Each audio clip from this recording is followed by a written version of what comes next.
it's an opportunity to do other things, and I've connected with so many of my friends after, because I didn't have the time to do it in medical school. So it was one of those things where it's opened up, like I'm finally back to myself, and you're talking to me after healing and telling people about my emotions. And this is awesome because I get to, this is like a public way of expressing, what I've been going through. So yeah, it's but the reconnecting and like having time for people is so nice, man. I know you're a busy guy, but like when you have, like, this is probably also awesome for you because you actually get time to like really just talk and um, also analyze your own life and your own like things you're dealing with, and have like know that you're not alone in it. You have nailed that one clearly. I think the big piece also is that, I mean, not only is it resonating just in terms of feelings that I worry about my own brother, but I think how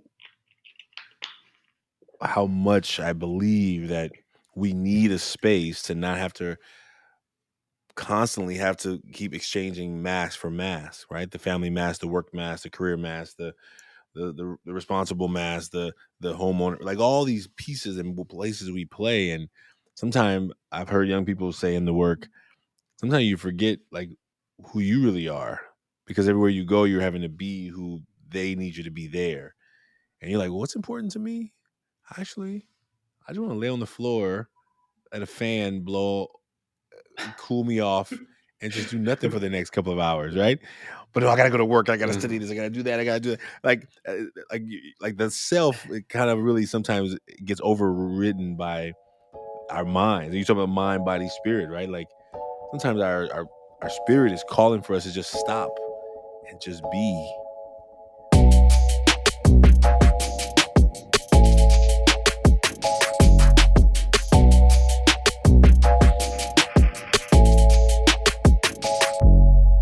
Welcome to the Taking Off the Mask podcast. My name is Ashanti Branch, and I'm really glad you've joined us. Today's guest is Scott Messier. Man, I am so glad about this conversation for you to hear. This has been an interesting theme of what we're doing in this podcast. I think that there are men around the world who've been hoping and finding a place where they can just be heard, be seen, not judged, made space for. And you're going to hear Scott tell some of his story.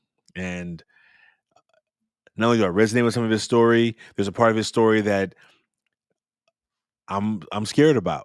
Like, and you'll hear it in this conversation. You'll hear him talk about his brother.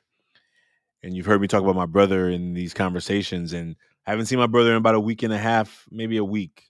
So my mind is wondering, where is he now? And so I'm having some thoughts in that way, but just thankful for this conversation. One of the nuggets that I want to point out in this conversation, where we talked about where do we in these professions get a place to be fully human.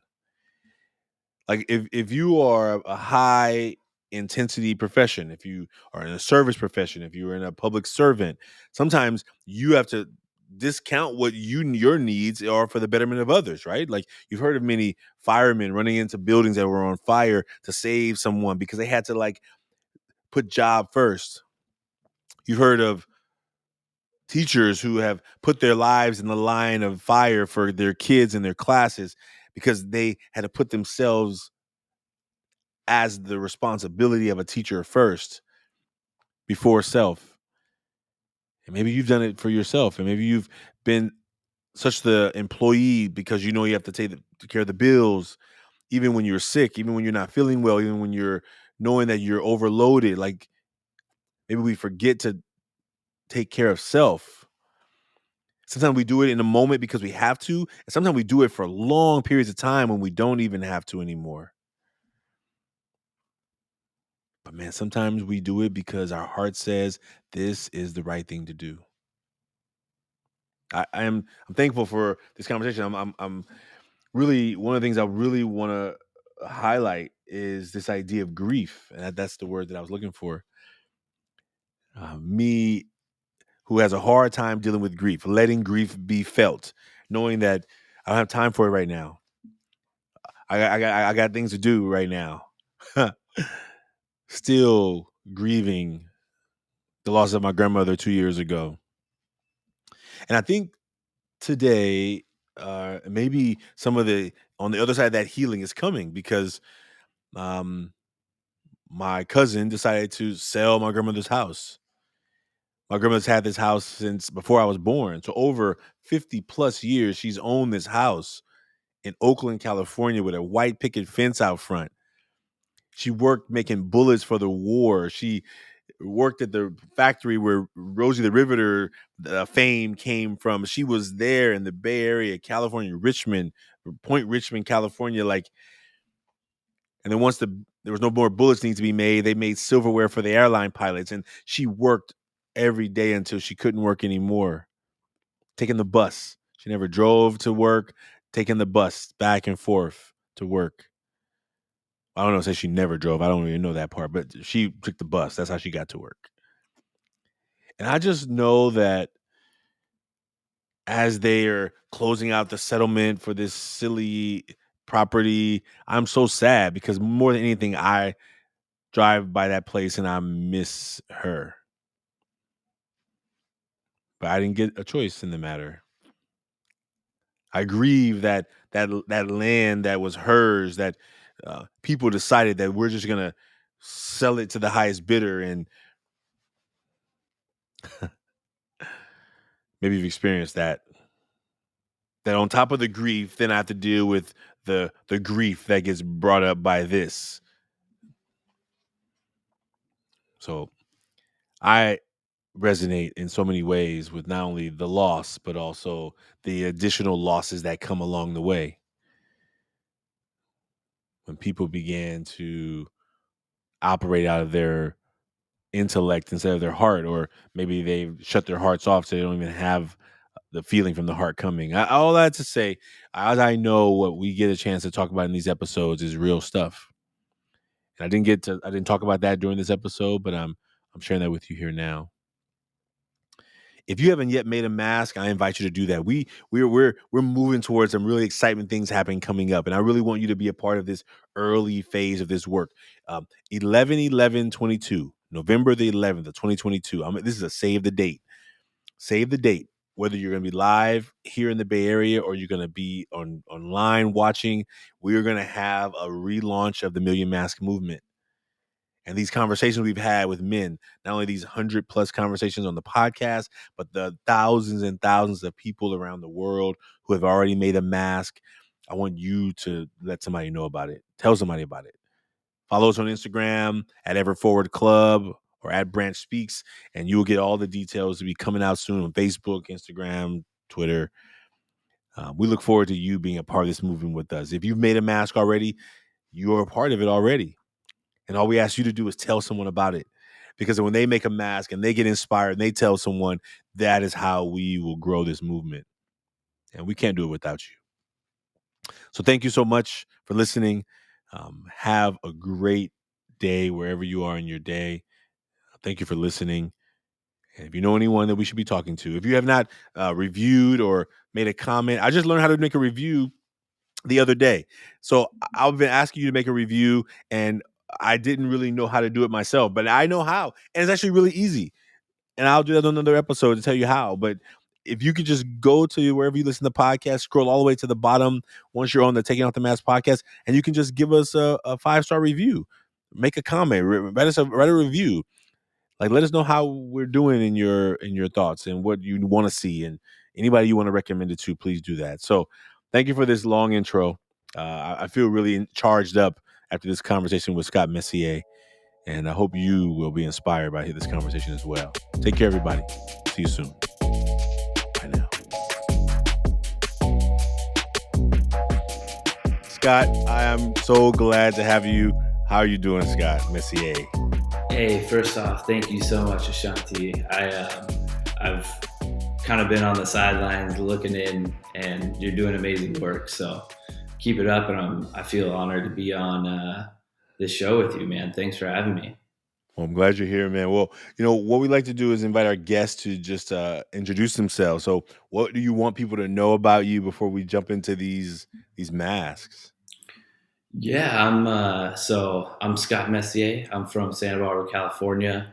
I currently am a owner of a business that sells electrical child safety locks. I switched up careers for probably reasons we'll get into later in the show, but switched careers from medical school to this. So it kind of in that new learning stage, but yeah, I'm excited, and that's just got married to a beautiful wife. So I'm yeah, it's been it's a little bit about me.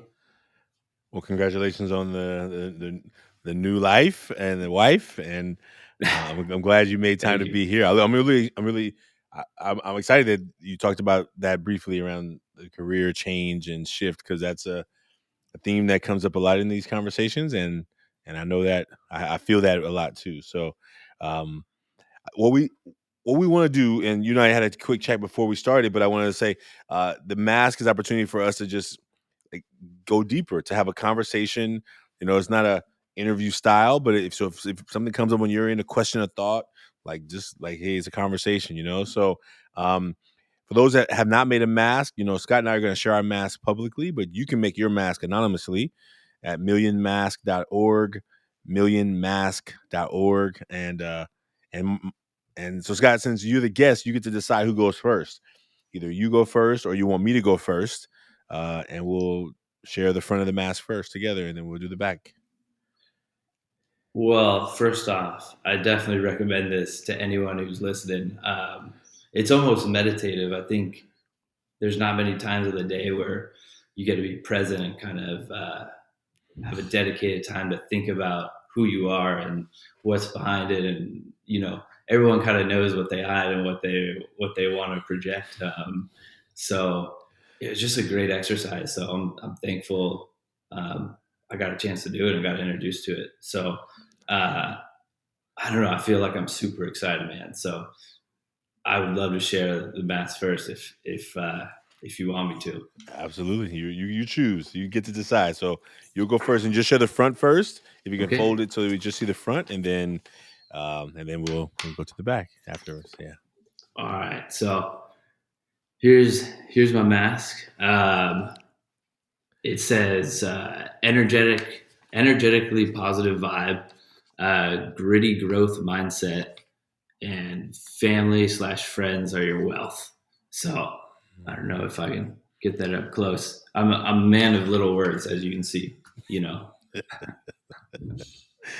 That's awesome. I love the design. I love the design. It's like a Spartan mask. Yeah.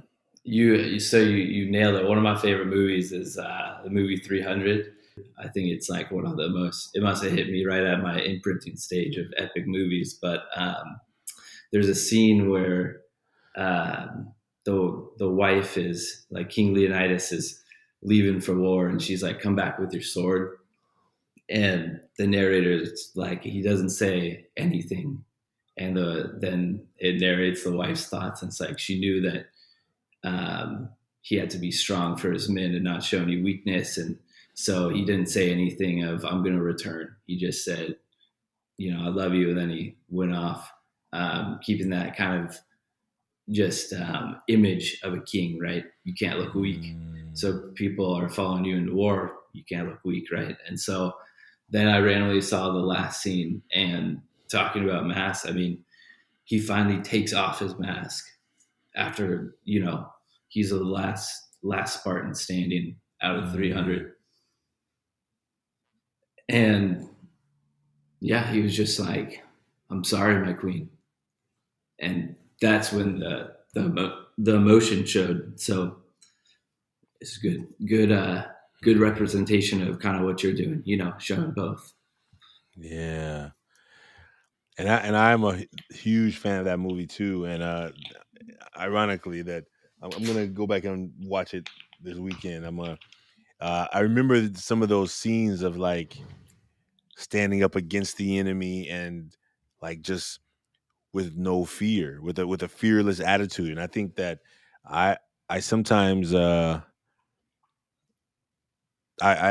have to push myself in those ways of like operating out of a fearless mode. I mean, intelligently fearless, right? Like not recklessly fearless, but like speaking out against injustice and speaking out against things Yeah. that are not right. And sometimes I'm just like, well, I don't want to make anybody mad, so I don't say nothing. But inside, I'm just kind of boiling and fuming, right? And I'm like, so we're getting there. We're already in there. That internal dialogue of, Yeah.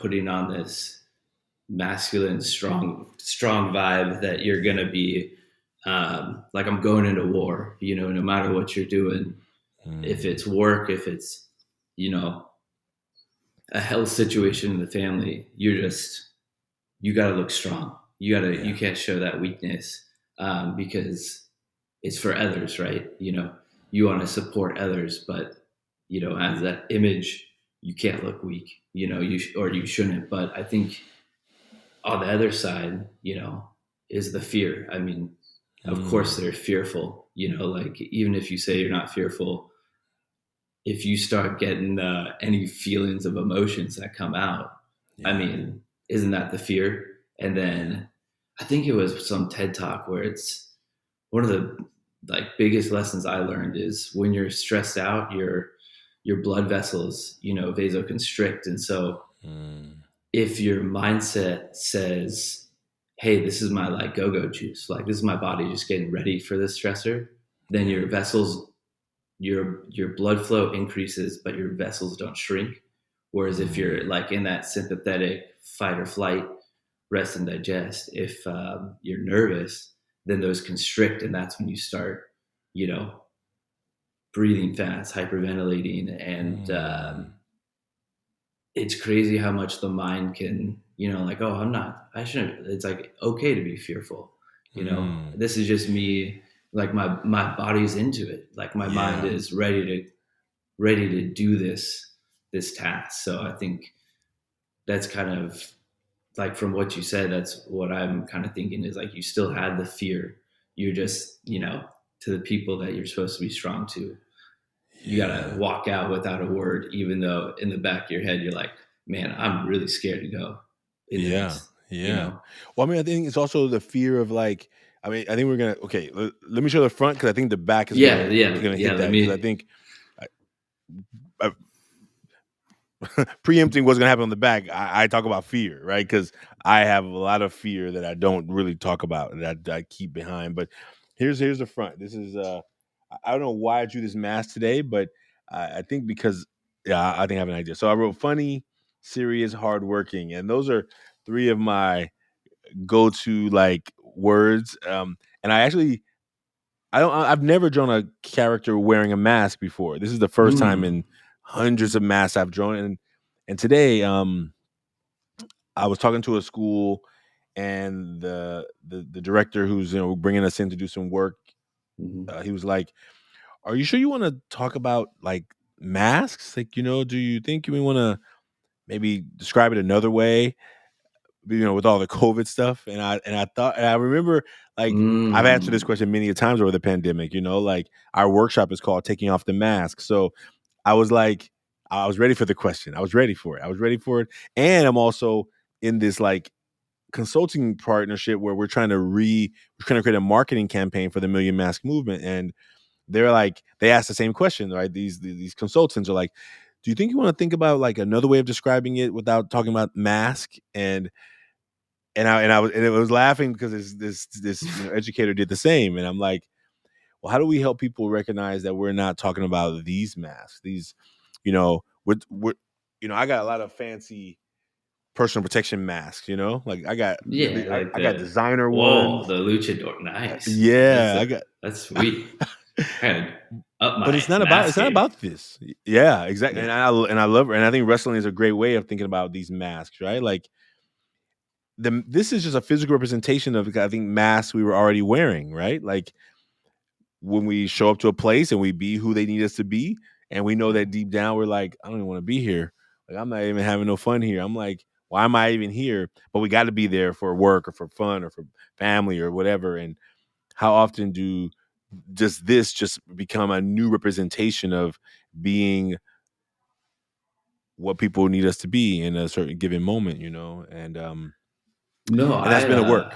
That's been the I, work. I mean, just you know, I don't know about you, but when we first started going out, started wearing the COVID mask, when you go out, only your eyes showed, right? So no one really saw you. So you're almost like I mean, that's what bandits do, to superheroes. Like in a way, that was a mask for everyone, Mm, and you, I don't know. It's at some points, it's like, oh, no one knows me. Like no one can really mm, know who I am, so I can just, be who I am. And I think it's almost like a symbolic representation of the the masses showing our fear.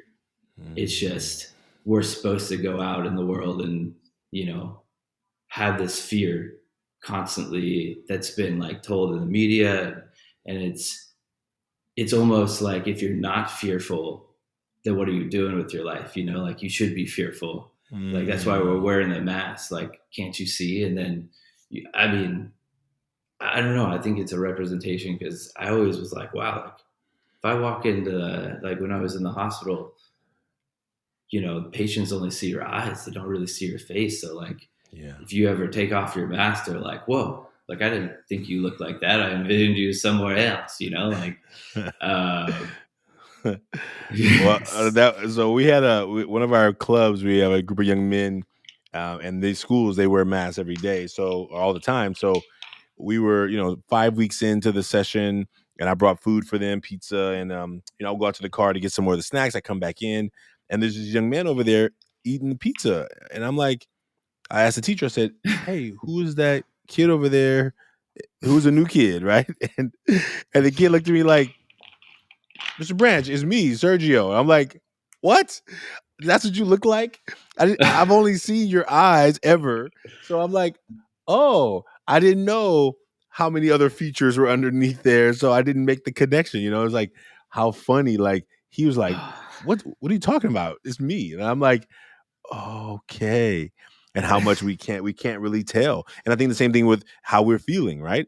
Like I Yeah, yeah. remember like not having to force smile. Like when I go to places, I'm because of my size, I'm always making myself smile, like just to kind of disarm any potential thought Mm, from anybody that I mean harm, right? So yeah, I have this psychological process that I'm always trying to make myself smile, and I realized, oh man, I don't have to worry about all that energy trying to force myself to smile. I would and for early days, I was still trying to smile, but people couldn't even tell that you were smiling at them. So they're and whatever yeah. nervousness they have about what they see in their eyes, you can't disarm them. So you almost are like, oh, interesting. And then I stopped having to pretend. I stopped having to do it physically because I didn't know one needed to do it. But it was a really interesting thought, like how, oh man, there's a lot less to worry about on myself to go to the grocery store or go whatever. Yeah. Just go do what I gotta do and come back and not worry about because all they can see is my eyes. If you have expressive eyes. So Yeah, yeah. I mean, I can't tell you how many times, like, you say hi to someone, you just smile at them, and I'd like walk by someone, and I'd probably look like I'm just staring at them, but like underneath the mask, I'd be like, doing a little, like, like I don't think they can't see me. Like, no wonder they right. looked at me like, what are you doing? Or maybe they were smiling back. Who knows? That's right. You can't even tell. You You can't even can't tell. tell. Okay, so that was a lot for the front, but then we're gonna jump into the back now. So Okay, you ready? I'm ready. Okay. All right. So I put down stubborn with help, ADHD, and processing loss as my three words. Um, yeah, those are kind of the things I don't necessarily hide completely, but they're things that I won't go into detail unless I'm close with Yeah. someone. You know, Mm, um, like the stubborn with help. I mean, I love helping people. I'm the type of person where you know I'm going to go out of my way to help you if you're a friend, family, or just in need of help. But when people ask, "Oh, are you like, do you need help?" I'm always just like, "No, I don't want to put that burden on them." So, no, I'm good. I don't. Yeah, I'm good. Like everything's perfect, Like, Yeah. but I think as I mature, I, I'm realizing you can't do it alone, and it's really nice to have just people you can go to for help, and you feel comfortable that they're not going to judge you or have a image that now looks down upon you because you're asking for help, right? So that's where the stubborn with help comes from. I Yeah. think it just as you analyze yourself, you try to surround yourself with people where you can be vulnerable and can get that help. But if you're not in that environment, then it's really challenging to be like, hey, I don't know how to do this, or can you just show me? Like that's really hard to do. But I kind of like give myself opportunity to be like, hey, I want you to, if you don't know something in a store or something, just ask, like Yeah. it's okay. Like it's not a problem. People aren't judging you. They're probably wanting to do the same. Oh, that's so huge. That's so huge. And I resonate with that a lot. I think I'm gonna okay. So I'm gonna connect it as I share these because that asking for help is a big one. Uh and maybe it's gonna come out here. So I put Mm, self-doubt, worry, and I put fear of, and sometimes I'm not sure between mm, whether it's fear of failure or fear of success. mm, Sometimes I like wonder how challenging it may be to like not be able to go to the store and just go be wearing whatever I'm wearing. And I mean, maybe some people don't have to think about that. I mm, mean, maybe the famous people don't think about that when you see them getting chased around by the paparazzis or whatever. But I think the idea of like what is the feeling of like, I don't know. I sometimes wondering like I don't want to be a failure. Like I have huge goals for mm, myself and huge expectations of what I want to create in the world. And then I'm sometimes like, well, I don't want to be like, I feel worried that if I don't post every day or if I don't, then I'm gonna like, then you make something happen and then all of a sudden you don't keep it, right? It's like a non-consistent, right? And I think I think about that a lot. I think about that mm, when I judge myself about, you know, how I think how I let social media's power get to me, even though I'm trying to help people not be sucked into that because it's powerful. There's dopamine in there. There's drugs in there. There's natural drugs that is like, oh, mm. somebody liked that thing, somebody Yeah, or yeah, whatever, and oh, they didn't like that thing, right? And how I have to like watch my own self because mm. like when I first found out about the little heart on Instagram, the little heart thing, I didn't even know what it was. I had no idea Yeah, yeah, until a yeah, teenager told me, "Oh, dude, heck of people didn't like your thing." I'm like, "What? What are you talking about? yeah. How do you know that?" I didn't even know it before, so I was actually posting random as possible because I couldn't even Mm, tell that there was a place to look for that stuff. And then when they told me that, I remember the next time I opened it up. I remember I mm-hmm. was on a BART train and I was on like a metro, whatever you have in your city. It was like The good a old metro, bar. right? Yeah, yeah. And I opened it up and I was like, what the heck? And the heart didn't light up, which meant that no one had liked the last thing I Mm, posted or whatever, right? And I'm like, and I remember feeling like that tension rise up, and I'm like, what interesting. the heck is happening? Like without even knowing it, I never looked for it. And once I knew it was something there, that was another hit of dopamine, like I was always Yeah, looking yeah. for it. And I realized, oh man, do you know how powerful I mean, I'm an adult. Like, you know what I'm saying? I'm an adult. I got a job. I got a Yeah. car. I got insurance. Like I'm not hunting for like you know what I'm saying? Like I'm just making those are just three anecdotes, right? But imagine a teenager who only has this idea that this is my value worth, right? Like Oh my value yeah. worth is this is what I have no car, I have no job, I have no career, I have nothing, and no one likes my stuff too, right? Like Mm, I really realize, oh my God, I don't know. I can't imagine what kids are dealing with. I mean, I can hear them tell yeah. me, but I can't imagine. Like you and I talked about being freshmen in college. There's I had no cell phone. There was nobody tracking where you were. There was no. I hope I would meet up with each other. It was like you just operated kind of with people in communication directly. It Yeah. wasn't like I was communicating with people all over the world and wondering whether they were gonna be impressed by my thing or get they were gonna show me some social capital by telling me, oh, I like that or comment, right? And I think that sometimes parents, I think, also miss that when I in my work, like, and teachers miss that our kids are Yeah. dealing with something we most of us did not have to deal with. I mean, there are some adults becoming who did, but a lot of adults today didn't have like 15 usernames, and so they were just them. And, Like you show yeah. up, you're Scott, I'm Ashanti, right? I wasn't like AB 244721 and you know what I'm saying? Like all the Yeah. different people Yeah. we are in different places, right?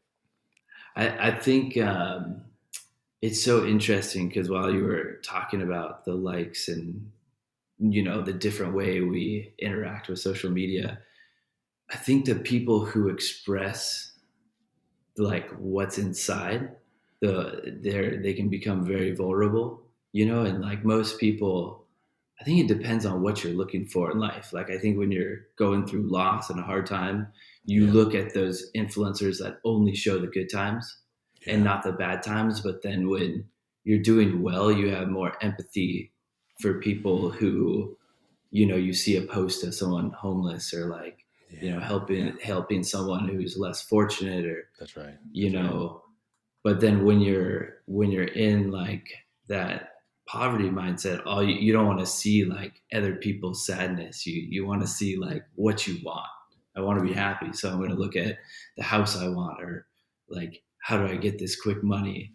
But then when Mm, you are comfortable, you kind of look at, oh man, that dog only has three legs, and like I want to help. And it's so interesting because it's kind of we use it the way that our mind wants us to use it.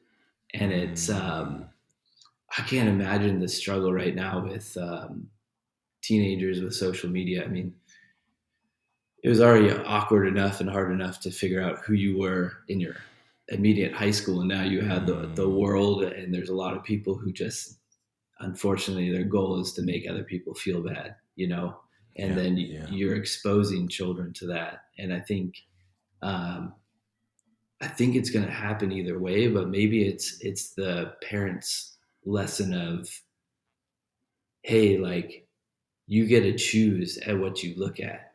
yeah, Like you get to, like, you're going to experience people just showing the good, and they're never showing you what you're dealing with too, the hard stuff, because that's not what they want to project. That's the mask that we have. Like, yeah. if you're a bodybuilder, that's all you're trying to do. And before the likes, I'm curious to ask Mm. you, did you feel like it was almost better because you weren't even thinking about what other people thought? You were just expressing yourself and seeing if you were authentic, and seeing if people thought that authenticity like was the reason they'd be listening. Yeah, and at that time, I was posting about Ever Forward only. I was only posting about the organization. I didn't even have a personal channel at that time. So Mm, everything I did was about it was it was a pass through of me through the work that I was putting out into the world. So mm, like before, I was just like, oh, this is a place where I can share what we're up to, and I was just sharing stuff that we were up to.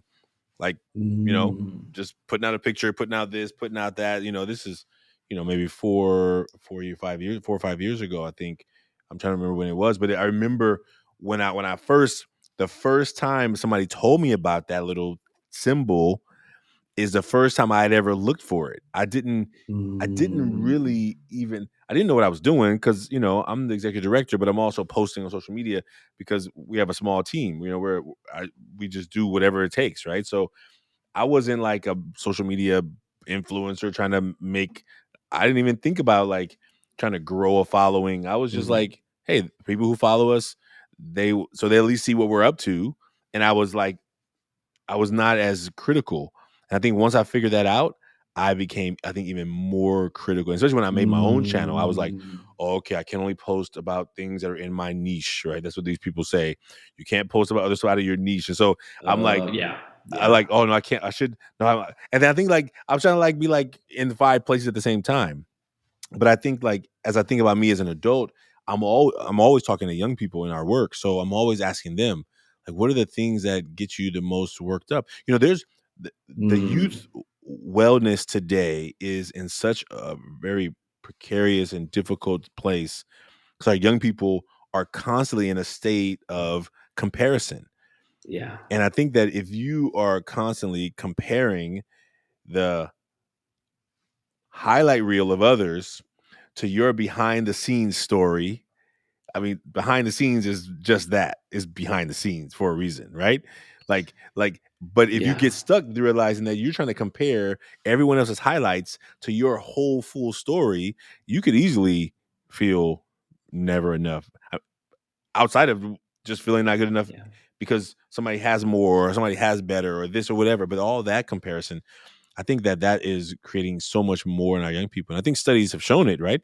And yeah, people and these companies are, you know, finally making some headway towards it, but still have a long way to go in terms of how do we reverse all of that, right? Because it's happening in such a big way. I think when you talked about this idea of friends, I think you said family and friends are your wealth, and what I heard you say on the front of the mask, right? yeah, Like I was actually like liking that because and I imagine if you think about like family and friends in person, right? Like maybe family is always family because you can't disconnect them. But let's say for friends, like maybe the difference between friends in person and friends who I have said are here, right? Because yeah, how many people have I defined as being really friends as the people who are my followers or my whatever, right? Like I think these names that we've chosen for these things and these devices, as opposed to who could I call right now and tell them that yeah, I'm having a rough moment, and they will either make time for me or they will be like, let me call you right back when I can get to a clear, like I got somebody who I can call and or go visit that I don't have to be like, "Hey, what you doing?" Like, and then hope they get back yeah. to me. Yeah, there's the reciprocation. I think I was super social, try to be, athlete and, in the like advanced classes. And I try to have this image of, you know, I'm this like, I would call myself like a nerdy jock. That's how I would describe myself, because I didn't want to be looked at just like a nerd or just like a jock. So I guess I morphed it. But I think in college, you're seeing so many people, you're going out, to parties or just meeting new people at clubs or organizations you're a part of. And you get so excited meeting these new people that share this passion with you.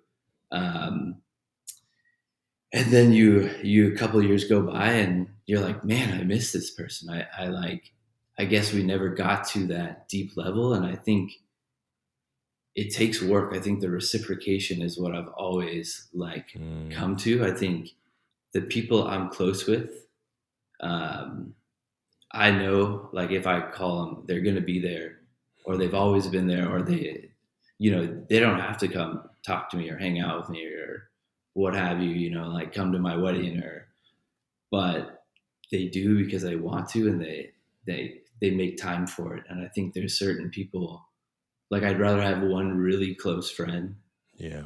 than multiple very superficial friends, because I think superficial is great, but we get burnt out with it, and we need that Mm, that social, like my first one is like the energetically positive vibe. Like I always yeah. was trying to bring people together, and like it always, they're amazing friends, amazing people, but it was always like a surface thing Yeah. where I was like trying to get as many people and as many friends together as possible, that like I Mm, wasn't really focused on developing my own relationships. And the people I did develop that with are, no. you know, like even with Ryan, I mean, No having way. that, Oh, I 4 got you years back. together. You're You back. got You're me back. back. I'm back. Okay. Okay, sweet. You're Where back. did you lose me at? No, you were like you were trying to get so many people together and so many people and build those connections with so many people that they were more surface.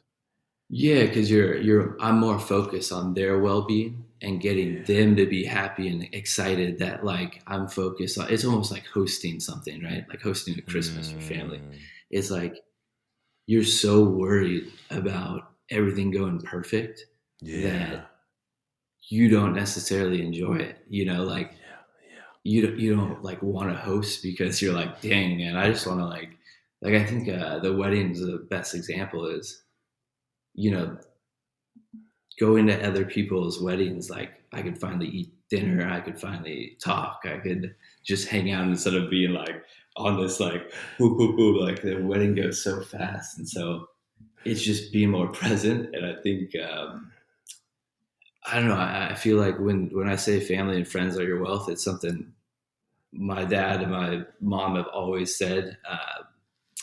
You know, to go to just my like it gets me emotional just talking about it. But Mm, um,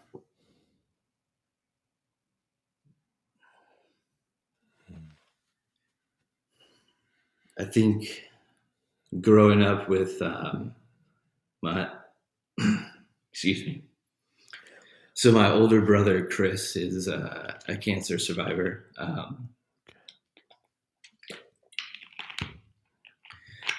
He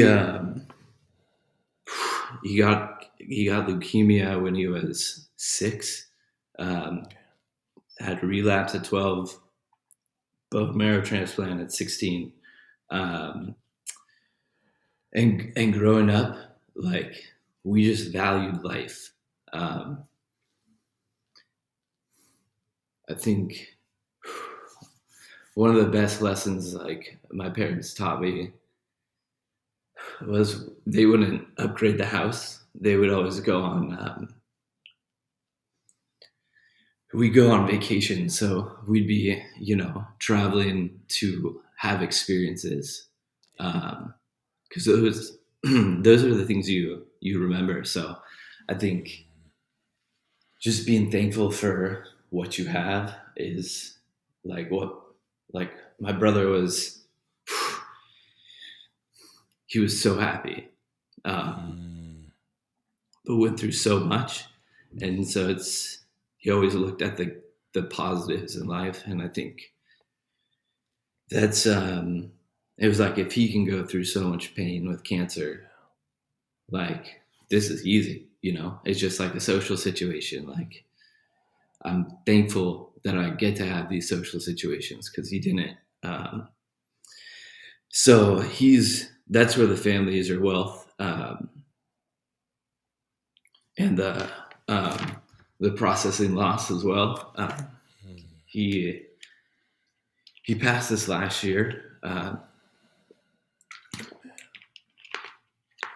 Thank you.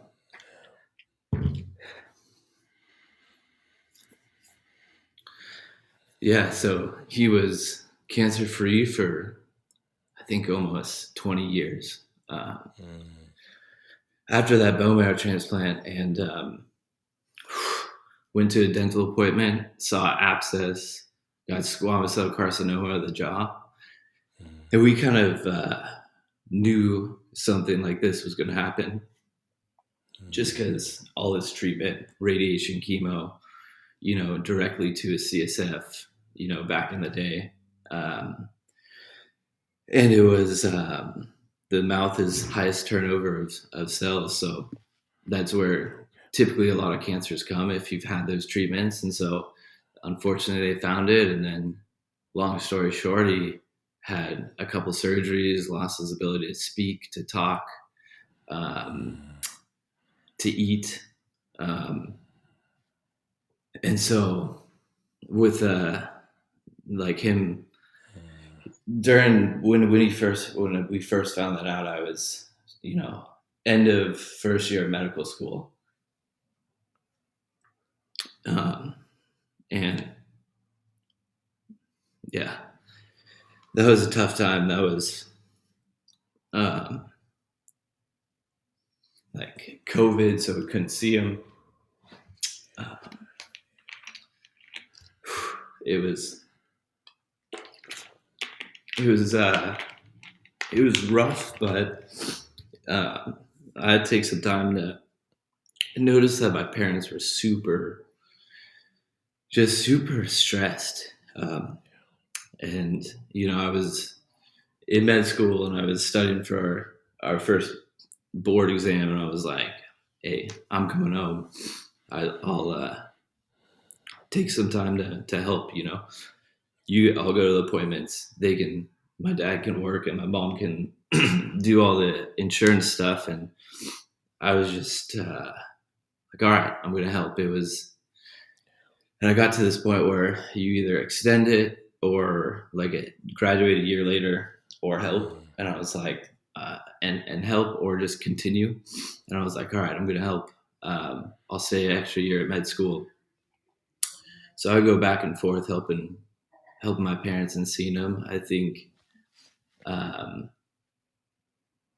that became my focus. And it was this decision between, do I choose my career, or do I help family? And it was one of the easiest decisions of helping a brother out. I would do it 100 times over, but what ended up happening was took a lot of time off. COVID happened, and like I would go through these like 3-month periods where I wasn't in school, just helping with my family, and they ended up. I guess this is definitely one of my masks because not many people know I switched careers.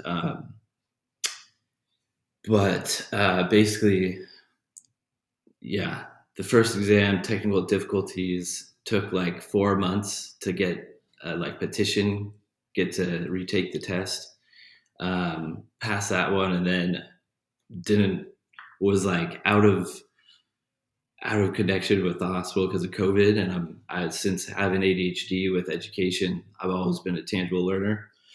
And so I didn't have OB-GYN or pediatrics. And so I'd never, touched a mom as far as learning how to treat a mom. And then also pediatrics, didn't get a chance to touch any,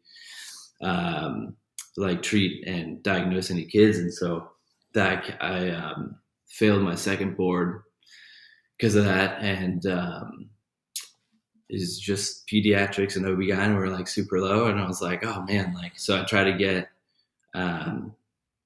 the tangible experience, couldn't get it. Had to take more time off, and basically the school was was just like, you gotta pass and that's it. And so ended up not passing,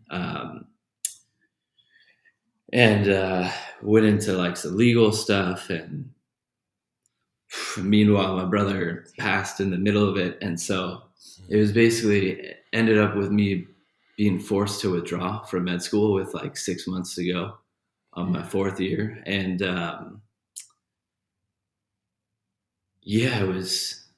it wasn't the result I expected, but I was so thankful for the extra 2.5 years I got with my brother. He would have passed a month before I graduated. And so it was just like, it was the life decision between you never really know when they're going to happen. And I was like, wow, I think I'm maturing, because it was like, do I choose family or do I choose career? I didn't think it was going to affect the career, but yeah, got forced to withdraw with no more opportunity to go back in. And so it was that stress of going through, helping my brother out and him passing, and medical school is already stressful in itself. So it was a crazy experience. But I guess that's kind of where, the stubborn for help comes back. My my wife was at the same medical school, and she super she was there for me. She was able. We weren't married at the time, but dated for 9 years since UCLA, and so it was nice having her support. And it's just, I mean, I didn't in med school. The image is all you got to be. You know, you're a doctor. Like Yeah. you have to be a superhero, right? Like Yeah. you don't have problems. You know, your patients are your problems, and you should be fine. Um, and so I didn't tell. I haven't told most people in my med school because I felt like it wasn't respecting my brother's situation in a way. But I think it's also looking back, I'm like, it's okay. Like what happens, happens. And I definitely believe it was, it happened for a reason, you know, having that choice to go help. And I mean, I have no regrets because it kind of, like that's family, you know. Yeah. Yeah. Family's going to be there for you, and they're still there for me now. And it's kind of a long. They kind of went through a lot of, you know, the mask, and even with education, one of the hardest 9-hour exams. You know, you got to do like 44 questions in an hour, and you have that 9 times. I mean, even with that, as like someone with ADHD, I'm finally coming to peace with that. I know in the education system, ADHD is looked at as a disadvantage, but I've never really viewed it that way. You know, it makes Yeah. me who I am, and it just means that, you know, it's it's one of those diagnoses that it's like you can use it to your advantage. Everyone, you know, there's not one way to learn. It's not just because you can't sit still in class doesn't mean you can't be academic. You know, just maybe you need to stand up and you know. But I've come to peace with, um, or I'm coming to peace. I think with ADHD and the stigma of, you know, am I failing these tests because, you know, my ADHD, or is it because the actual situation going on? You know, like Yeah. yeah, I didn't get to tangibly learn like a clinical exam for, you know, a clinical board exam and never seen the patients. It's hard to pull from that memory bank, and so I think um, it was there's challenges with it, but I mean, Yeah. I have no regrets because at the end of the day, yeah, chose family, and now this new safety lock is what my brother and I wanted to do. Even during med school, I was just going to do it after med school. So he's been my motivation has started up, and we even are giving stickers that's, you know, in memory of him. And yeah, he was always helping people, and so Yeah. I wanted to do something that would, you know, help and protect the pediatric population. Um, yeah, so I, that's I kind want. I of want. I want to hear more about that. About that. Can before we move on, I just first want to honor you for sharing your story. Like that's. Thank you. There, I was trying to figure out words. There's no words, but I want to appreciate you. And will you? Are you willing to say your brother's name? yeah, Chris, Chris. Chris yeah. Messier. Hey, there you go. You nailing it, Yeah. man. He was one of the most awesome guys you could ever meet. And thank you for those words, and, you know, listening. I think having like seen your presence in the conversation is, you know, the best gift you can give someone who's dealing with the problem. You know, is just being there to listen. So hey, it's also cathartic for me because I need to, as I heal, it's part of me, and it's what makes me who I am. And oh man, I feel like if I wasn't emotional about it, it wouldn't mean as much. And it's okay to show those, show that it's fearful and you can be weak in those situations and that people are there to pick you up. So Yeah. And it takes so much strength. I think it takes so much strength, although we may have been taught that it is weak, but it takes strength to like uh, address what really really feel, right? I think the easy part is to be like, I ain't showing that, right? Like I'm not talking about that. I'm not right. yeah. And I think that um a couple of weeks ago we had another man who spoke of loss of brother, and I'm the oldest. When you talked about like as a doctor, you don't have problems. As the big brother, you're not supposed to have problems. You're supposed to be helping everyone else take care of the stuff. So I feel you as being, the younger brother who's trying to help the big brother who can't help but ask for help. He has no choice but to need to depend on someone else in those moments. And I know for me sometimes as a big brother, I don't want to burden my siblings with stuff. Like I try and keep it Mhm. together, right? And I think that so I appreciate you for just honoring him by serving him, right? In a role that he that you were able to serve.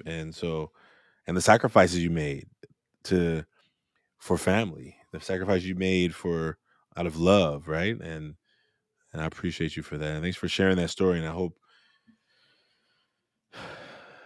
yeah, not a hope. I hope that people who heard that also will tap into giving themselves a little bit of care and honor and love around we're doing the best we can sometimes, even when it may look messy on the outside, right? Yeah, I think, I mean, I always, with the last name Messier, I always say things get messy. And I think it's kind of I mean, the last 3 years have definitely been messy, but in a way that just,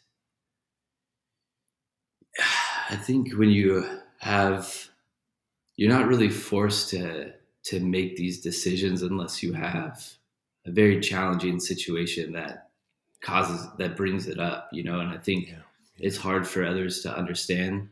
And I think half the time I don't want to, sound negative or, bring someone's day down or, like I'm always that positive guy, like growth mindset, like it's yeah, all about what you like. I mean, it's being comfortable in the uncomfortable of yeah, just your fear of your insecurities of who you are. Like my identity was like the weirdest question after the whole decision of being forced to withdraw. Like it was like, oh, what are you doing? I was like, there's a period there where I was like, I have no clue. mm, Like I don't have an answer to that. Like I'm yeah, trying to figure it out, and I think um, that's okay. It's I think like my family was still there, in med schools yeah, in the past. I mean, there's friends that have continued, and um, there's this whole thing where I wear my emotions on my sleeve, positive dude overall. But I just got numb. There was so much stress, and it was the first time where I was just numb. I didn't. It was. I wouldn't call it depression because I was still motivated, but it was like if I get emotional, yeah, like if I'm not stoic, I'm just gonna like go a little bit crazier than I want, or mm, down a path I don't want to. And I think I didn't. I didn't really like that feeling, like I think you have to, um, like feed both the wolves inside you, like the, Mm, the fearful wolf and the insecure wolf. Like yeah, you need to not neglect that because it's going to come howling out at some point soon if you don't like go to it.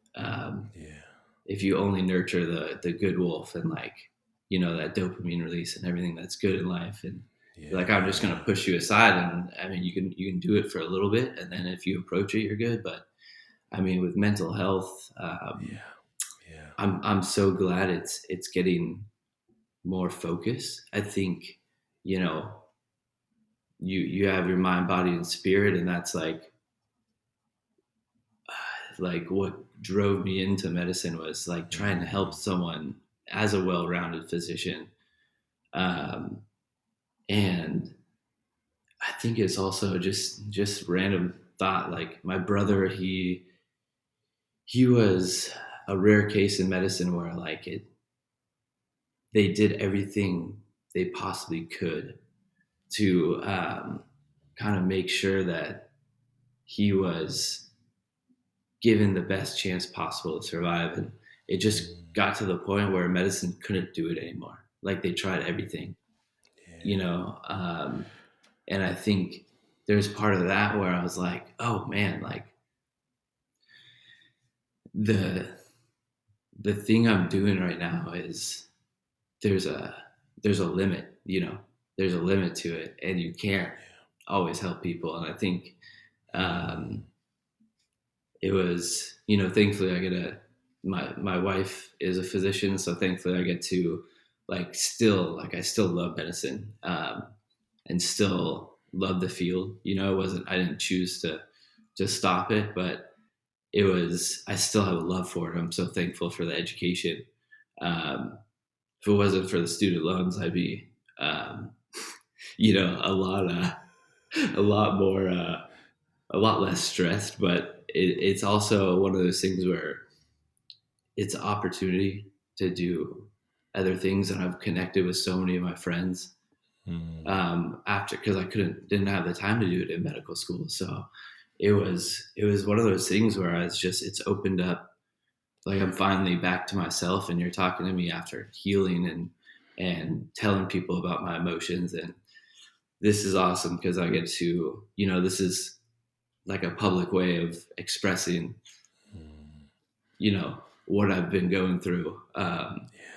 So yeah, yeah, but the reconnecting and like having mm, time for people is so nice, man. I know you're a busy guy, but like when you have like, this is probably also awesome for you because you actually get time to like really just talk and um, also analyze your own life and your own yeah, like things you're dealing with, and have like know that yeah, you're not alone in it. yeah. You have nailed that one clearly. I think the big piece also is that, I mean, not only is it resonating just in terms of feelings that I worry about my own brother, but I think how how much I believe that we need a space to not have to constantly have to keep exchanging mask for mask, right? The family mask, the work mask, the career mask, the responsible mask, the homeowner, like all these pieces and places we play. And sometimes I've heard young people say in the work, sometimes you forget like who you really are, because everywhere you go, you're having to be who they need you to be there. And you're like, well, what's important to me? Actually, I just want to lay on the floor, let a fan blow, cool me off, and just do nothing for the next couple of hours, right?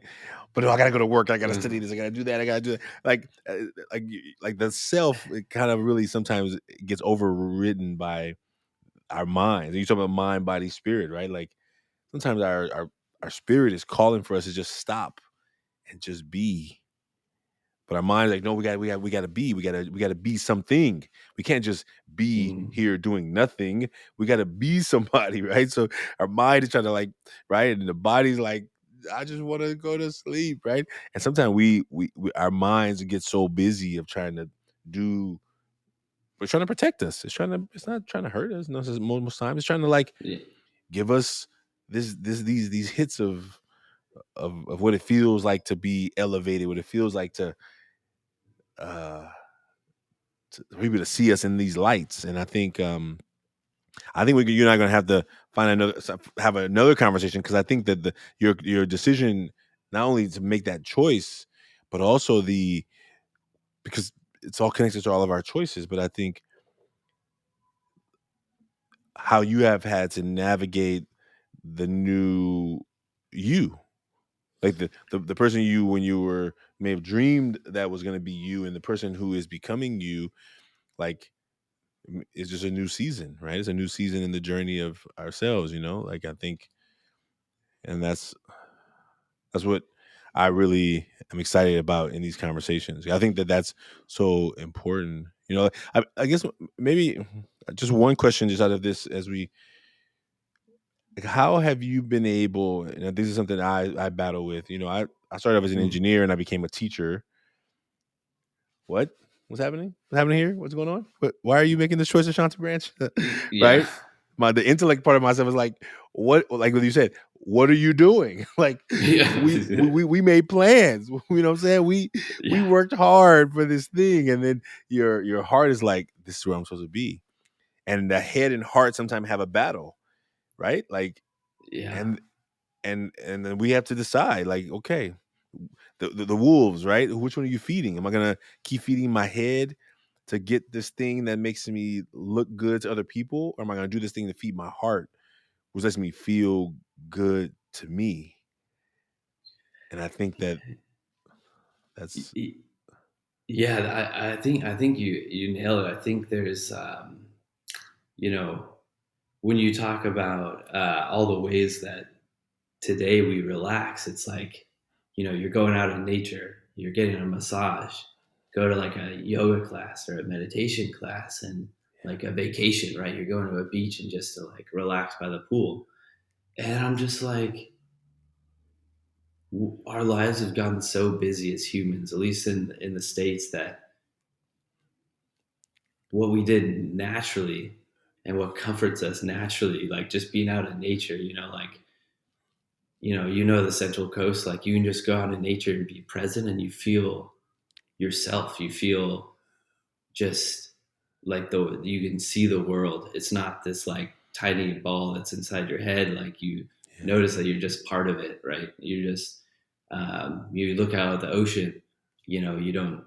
You just it keeps going. It's infinite, and I think we get so caught up in like I think one thing that got me through my whole brother's situation is I would with the big decisions I had to make, I would go up to Avila Beach, and there's like a little bench by Shipwrecks Cove. You probably like have been there, and there's a little bench, and I would just think, and I'm like, what, like, who are you, like, what is the best decision, you know like, there's no answer for why this is happening to you.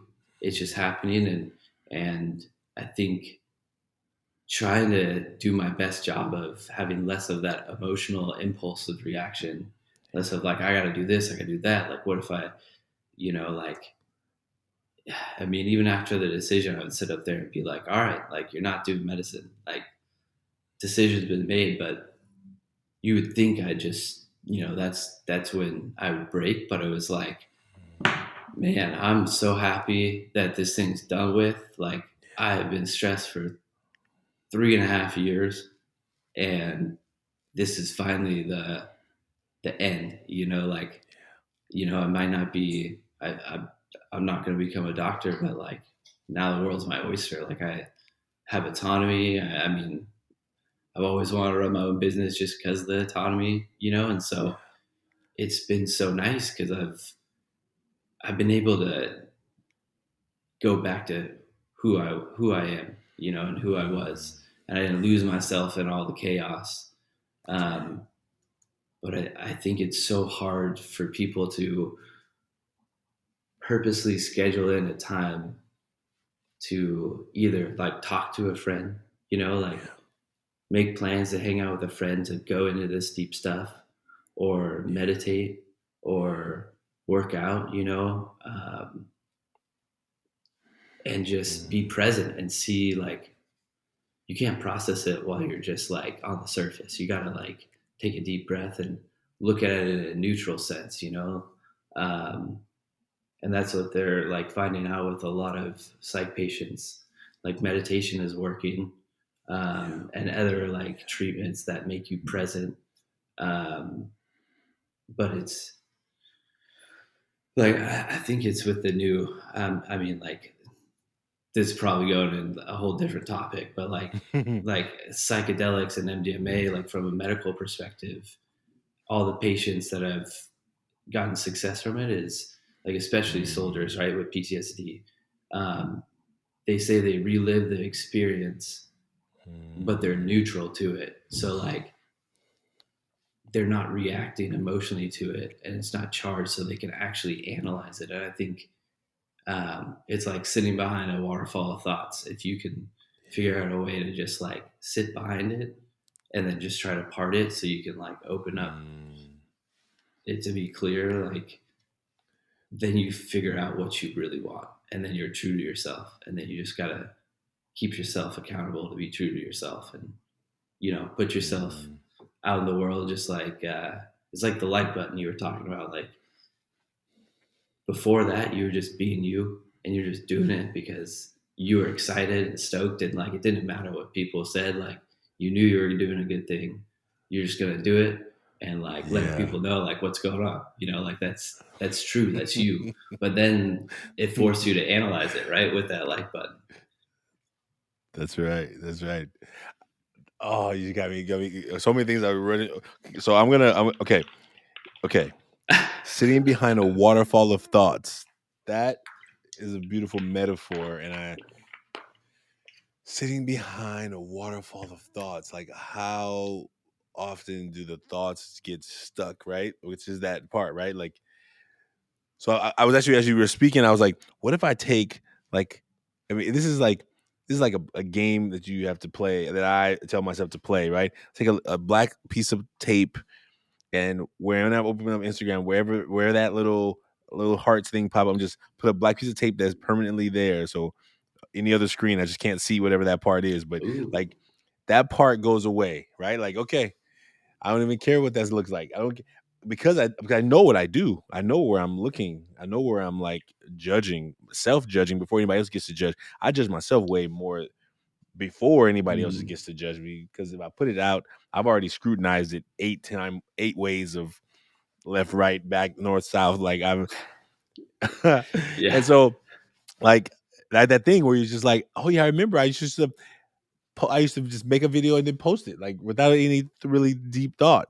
But anytime I try to like work with the algorithm and work with the things and that, and I get to that place of stuckness. And so it's actually it's a challenge for me this weekend. As one of my I'm gonna put that as my challenge for this weekend. I'm gonna make something happen this weekend. Actually, you just inspired me. So Sweet, sweet. thank you for that I statement. And I'm gonna I'm gonna just be like I'm gonna enjoy it.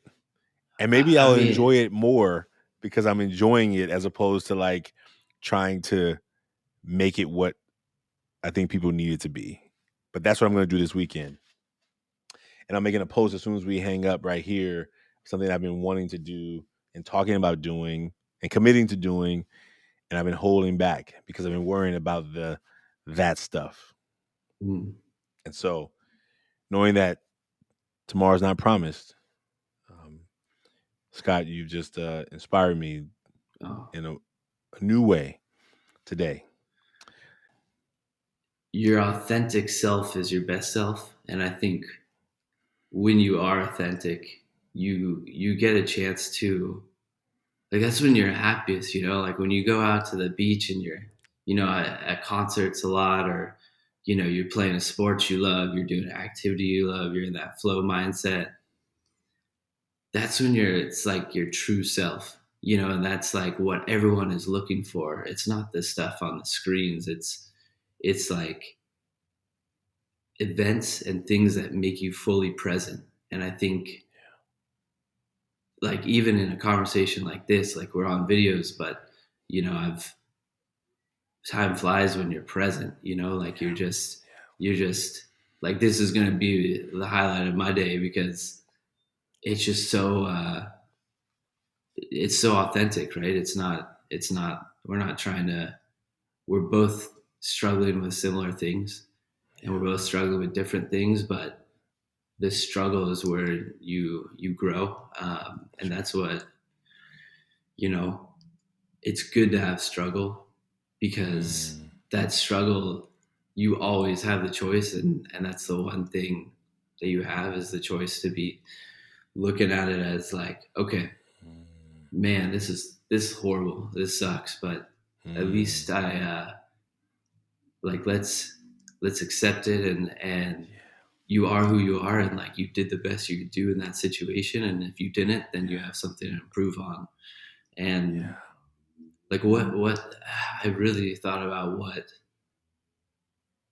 would I want someone to do if I was in my brother's shoes, or if I'm in this friend's shoes, like, you know what would I need? And if you kind of take a step back and be present and realize that, man, I'd be so thankful to be helped in a situation like that. And I Mm, know, like, my brother would be there for me if it was switch. yeah. Yeah. Um, but I mean, it's also just the life that I know and is normal to me. In a way, like, that's what's normal. Like, my brother had cancer, and it made me thankful for life, and it made me Mm, realize that it's not about, like, how many friends you have; it's about the quality of friends, and mm, um, just giving people the time of day and looking at the good stuff. Like, man, like, I'm tired, but at least I woke up this morning.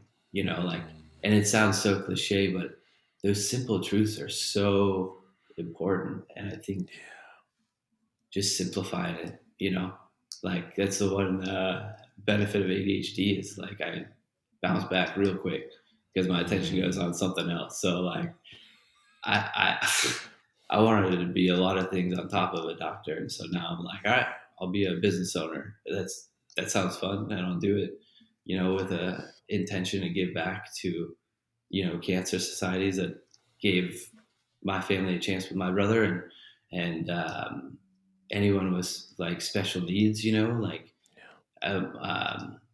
one of my buddies he's a special ed teacher, and I mean, mm. that being a teacher is already a hard job, you know, and Yes. you have a lot of important lives in your hands, and I think special ed is super challenging, almost more challenging than a quote unquote normal kid, right? Yeah.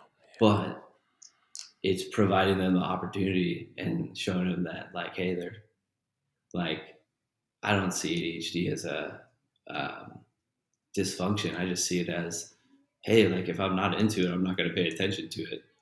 I mean, Mm-hmm. that's how it is. It's my attention is pretty good if I'm into it. Like, you can't get me off it. Like, I'm hyper focused. Like, that's the opposite. I'm just, I'm a yin and yang. Like, you can't.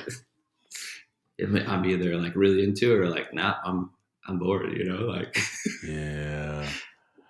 but Well, man, tell your friend. I mean, I think it'll be. You mentioned that teacher. I mean, yeah. we definitely had lots of teacher conversations, and I love teachers, and there's so few men teachers. So I think let your friend know if after he hears your episode, maybe he's willing to come in here and have a conversation too, because I think teachers are expected to, like doctors, are expected to not have any problems.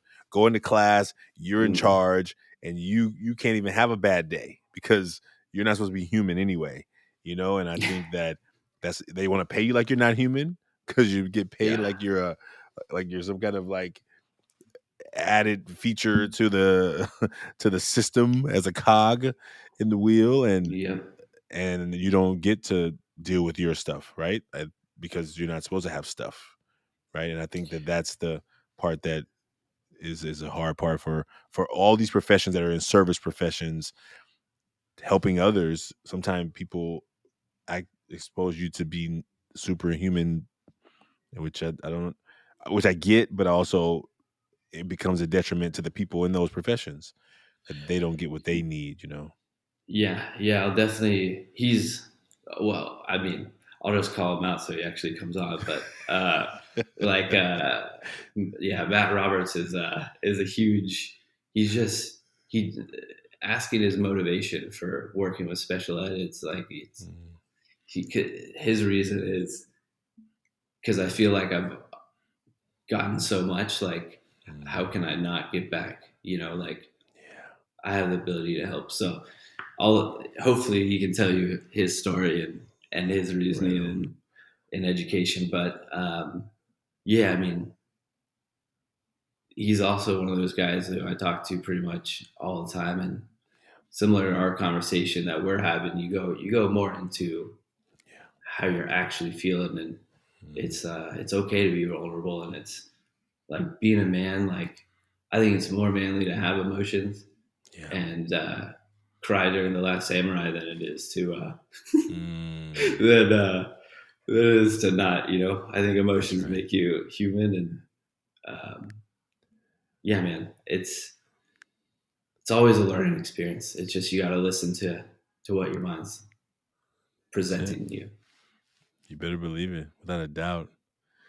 Well, listen, Scott Messier, I think this is just the beginning. I believe, and I hope it's just the beginning of our connection. And thank you for being a part of this taking off the mask journey with us.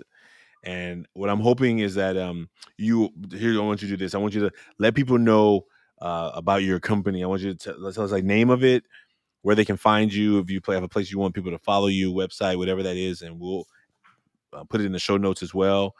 And this is just the beginning because I still want to know more about the product so I can tell my sister about it for my nephews and my niece. So all that to say that this is just the beginning, but I want to close out with you sharing about your work that you're doing, and so that people can definitely go and learn more. And for those that are parents, maybe it's something that would serve them as well. Yeah, of course. Hey, first off, thank you so much for having me and doing this. It's super cool, man. You make to anyone who's nervous or wants to be on this podcast, just know like you're gonna be. It's just gonna be a normal conversation, and Ashanti has very good intentions on knowing who you are and listening to your struggle. So he's a very like I can already tell that we'll definitely continue this and keep talking more. And um, yeah, thank you for being that space, and it's needed. And keep up the good work because hey, we're all wearing masks, and sometimes you got to flip them around and show people what's on the inside. So thank you for that. And I Thank guess you. for my plug, so we're called Kids Safe Lock. We're selling through Amazon. If you just type in plug lock, you can find it. If you write in Kids Safe, you get a 20% off discount. Um, but basically, you can find me at for Twitter and Instagram. It's at KidSafeLock. Um, or you can just email me at kidsafelock at gmail.com if you're interested in anything else. But yeah, it's I'm just trying to prevent injuries in the pediatric community. I think there's something like I'm going to butcher the exact number, but there's something like 42,000 injuries with appliances, from power tools to blenders to um, anything that just plugs into a wall, just an electrical appliance that you can prevent. Like our lock's way cheaper than the ED, and at the end of the day, like we're protecting kids, and so um, yeah, there's a lot of donation efforts that we're trying to create with Hugs for Cubs, or that's end goal is to try to work with him, because my brother's in the Hall of Fame there for the Foresters. So, but either way, my goal is just to protect those kiddos, or maybe your husband's playing too many video games or something like that. They'll probably be mad at me, but you put that on the gaming system. But yeah. Oh, somebody's like, There's a don't be lot. doing that. Don't be. Oh Yeah. man.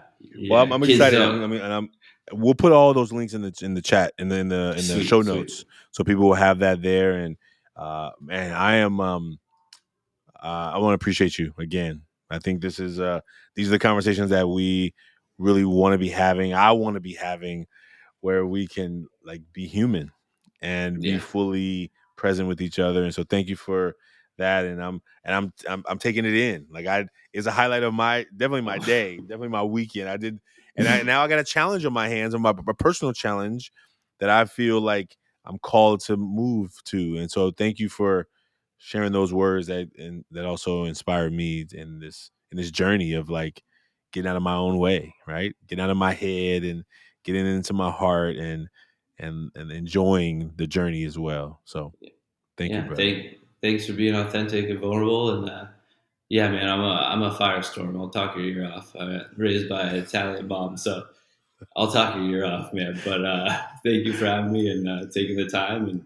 And yeah, let's do it again. And if you need any help or in the Central Coast, just let me know, and I'd love to come help. Well, we're gonna be down there. We're gonna be bringing in on a college tour in probably in the spring. We'd always go through San Luis Obispo and Central Coast, so maybe we'll have a meetup at Firestone or something. Something. Yeah. Oh, Yeah. don't get me started. My mouth Get is some watering tri-tip already. Oh, I know. The ranch, man. Garlic bread, tri-tip sandwich with their mom. Oh my Yeah. goodness gracious! So I tell you, we'll definitely take a photo face to face there. That would be so great. Yeah. Hopefully we get a sponsorship too, so we get free Firestone. Yeah. Come on now. Let's Come go. on. You thinking like a businessman right there. See, Exactly. that's how he's got to do it. Let's do it. Oh man, folks out there, thank you for being a part of today's episode. If you want to make your mask, you can do that anonymously. You don't have to share it with anyone if you don't want. At millionmasks.org. Scott and I shared our mask here publicly, but what we want to do is normalize these conversations for people all over the world, but definitely for communities where men feel they can't be human. And so thank you for being a part of today's episode. Scott, I'm so glad to meet you. Looking forward to knowing you more. And folks, have a great day. Thanks for listening. Thank you. Till the next time, Ashanti. Till next time, brother.